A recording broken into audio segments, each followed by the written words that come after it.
Okay, New York Times has a story about John Kelly, Donald Trump's White House chief of staff. They say visiting senators asked him, "Hey, John, how's it going?" He said, "I'm quote horrible." They said, "Why?" He said, "The White House is quote a miserable place to work."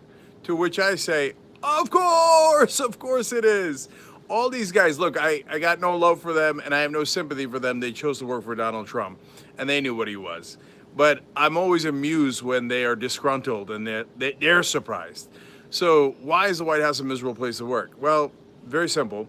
Donald Trump tells them to go do stupid things. They go do it, and then it gets them in trouble. And then Donald Trump turns around and goes, "Why'd you do that? Why'd you do that?" They're like, "What? You told me to do that." And he's like, "No, I didn't. You're stupid. You're a dummy, and you're weak. Okay? I didn't tell you to do that." "But you did. You just told me." Right. Donald Trump has no idea what he's doing. So I love this. The New York Times goes so out of their way to try to justify it and to try to find some sort of thesis behind it. So they're like, this is his theory on management through chaos. No, no, there's no such thing. Chaos is the opposite of management. You're making things up.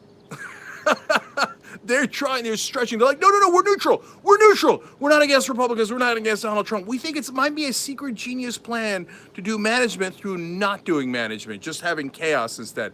That is not a theory of management. It never has been. It never will be. Why is there chaos at the White House? It's because the president is an idiot and doesn't know how to manage.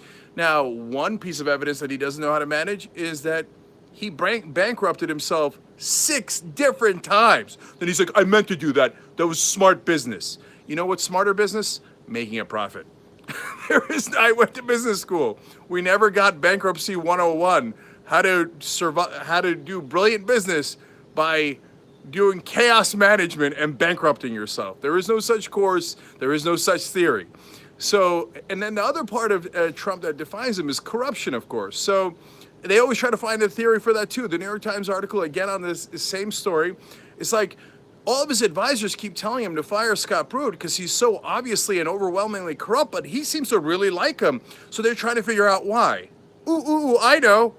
It's because he is corrupt. Trump's corrupt. So he looks at Scott Pruitt's corruption as not a bad thing, but something he can relate to. He's like, "No, this is my kind of guy."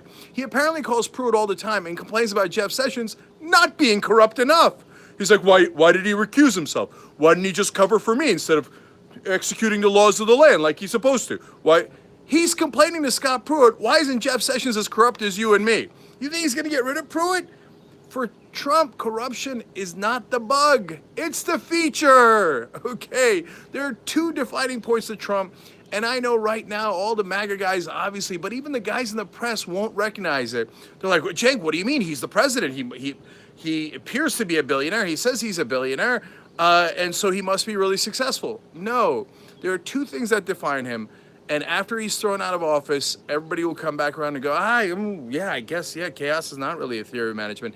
No, 1, he's stupid. Everything he does is not by design. Steve Bannon, the story's talking about, oh, he likes to manage by conflict and drama, and he has raw emotional power. You know what that means? He doesn't think. He just does whatever comes to his mind. He's a bull in a china shop. And look, it has its advantages, and the corruption has its advantages because he's shameless. And if you're shameless, you can actually get away with a lot of things. If you don't care about other human beings, you can get away with a lot of things, and it can lead to temporary success.